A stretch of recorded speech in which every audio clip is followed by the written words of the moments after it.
Práctica 9. Control químico de microorganismos.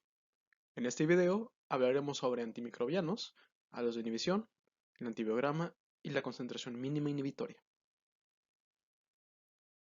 Un agente antimicrobiano se define como cualquier compuesto que tenga la capacidad de inhibir el crecimiento o eliminar a un microorganismo. Con base en su efecto, se definen las siguientes categorías. Bacteriostáticos. Son aquellos que inhiben, o sea, detienen temporalmente el crecimiento, mas no matan. En caso de ser retirados, el crecimiento microbiano pudiera continuar. Su efectividad depende de la concentración. Bactericidas. Son aquellos que matan deteniendo la maquinaria celular permanentemente, pero dejan intacta la célula, por lo que el número total de células no cambia. Bacteriolíticos.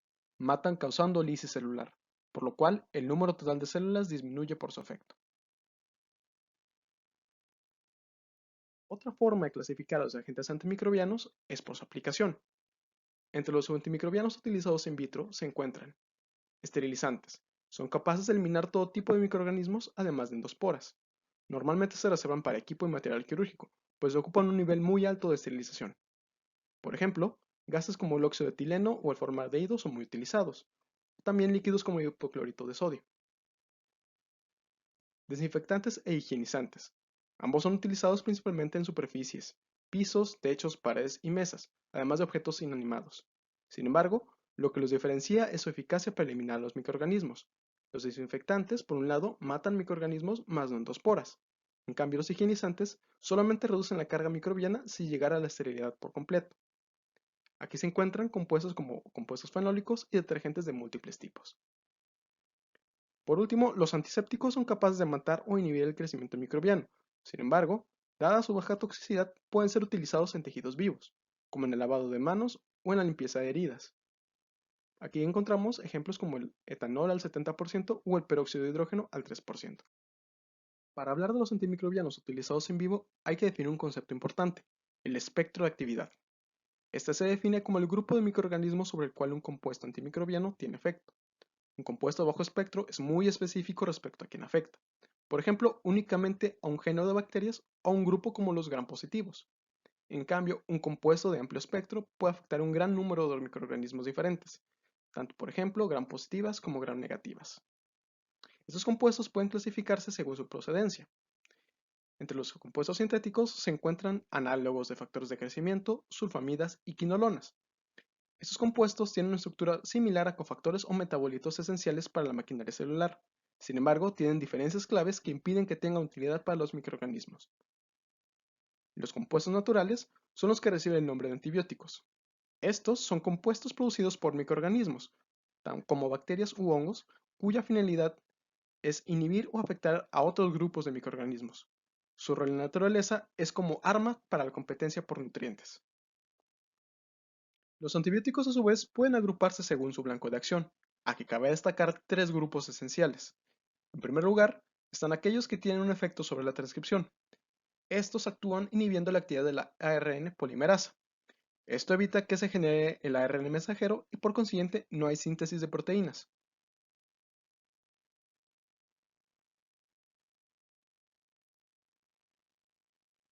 Ejemplo de ese tipo de antibióticos son las rifamicinas, la streptobaricina y la actinomicina.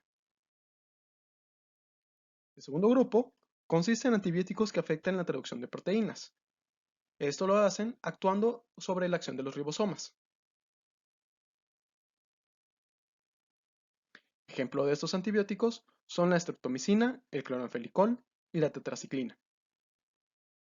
El último grupo de importancia son los antibióticos que afectan a la síntesis de la pared celular.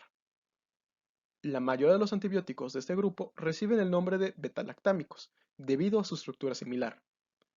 La penicilina es el antibiótico más representativo de estos compuestos. Fue el primer antibiótico descubierto y por mucho tiempo el más utilizado.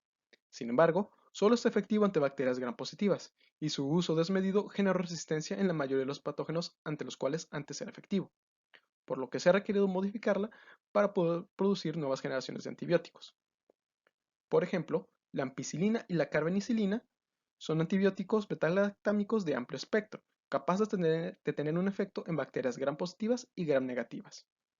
Su mecanismo de acción consiste en inhibir a la enzima transpeptidasa, encargada de unir las subunidades de peptidoglicano, el principal componente de la pared celular de los gram positivos. Al perder su pared celular, las bacterias quedan expuestas a los fenómenos externos como lisis por presión osmótica. En caso de que una población microbiana no se vea completamente eliminada por un antibiótico, existe la posibilidad de que los sobrevivientes desarrollen alguna resistencia a este. Esta resistencia a los antibióticos se ve mediada principalmente por cuatro mecanismos. Primero es la pérdida del sitio de acción. Esto ocurre cuando la enzima que se ve afectada por el antibiótico cambia su estructura, de tal manera que ya no se ve afectada por el antibiótico. Segundo, cambios en la permeabilidad de la membrana. Con esto la célula evita que el antibiótico entre en su interior y pueda tener algún efecto. Tercero, modificación enzimática del antibiótico. Con esto, la célula desarrolla una nueva enzima que tiene la finalidad de desactivar el antibiótico. Cuarto, bombeo del antibiótico fuera de la célula. Con esto la célula evita que se acumule el antibiótico a una concentración suficiente que llegue a ser nociva. Los genes que otorgan esta resistencia a los genes pueden ser transferidos de una célula a otra, sea de la misma especie o de una especie diferente. El principal riesgo de esto es cuando ocurre que los genes de resistencia que se desarrollan en una bacteria no patógena pasan a una bacteria patógena mediante un proceso llamado transferencia horizontal de genes. Ahora bien, ¿cómo se determina si un agente antimicrobiano es efectivo contra un microorganismo en particular? Bueno, para ello se utiliza el método Kirby-Bauer, también conocido como la prueba de difusión en agar. Esta es una forma muy sencilla para determinar de manera cualitativa la susceptibilidad de un microorganismo hacia un antimicrobiano. El método consiste en inocular una caja Petri en su totalidad con el microorganismo de interés, tras lo cual se colocan discos de papel filtro impregnados con el o los antimicrobianos a probar a una concentración conocida. Tras incubarse por 24 a 48 horas, se observa el efecto de los compuestos sobre el microorganismo. Si el antimicrobiano fue efectivo, alrededor del disco se generará un halo de inhibición, esto es, una zona sin crecimiento microbiano. Entre mayor sea este halo de inhibición, mayor es la susceptibilidad ante el compuesto. En el ejemplo de la derecha, el microorganismo fue resistente ante el compuesto A, fue susceptible ante el compuesto B y mostró una tolerancia intermedia ante el compuesto C. Aunque hay que notar lo siguiente, con esto no se determina si el compuesto es bacteriostático o bactericida en su función. Habría que realizar un segundo cultivo a partir del halo de inhibición sin el compuesto para poder determinarlo. Un antibiograma es un análisis de múltiples antibióticos de manera simultánea y permite monitorear la resistencia de una cepa ante antibióticos más comunes de manera rápida. Se utiliza un multidisco desechable que contiene un conjunto de antibióticos diferentes a una concentración conocida y este se evalúa de la misma manera que el método Kirby-Bauer. Para conocer la efectividad de inhibición de un antimicrobiano de manera cuantitativa, se realiza la prueba de la mínima concentración inhibitoria, o MIC por sus siglas en inglés. Aquí es donde entra la vieja frase que dice que la dosis hace el veneno.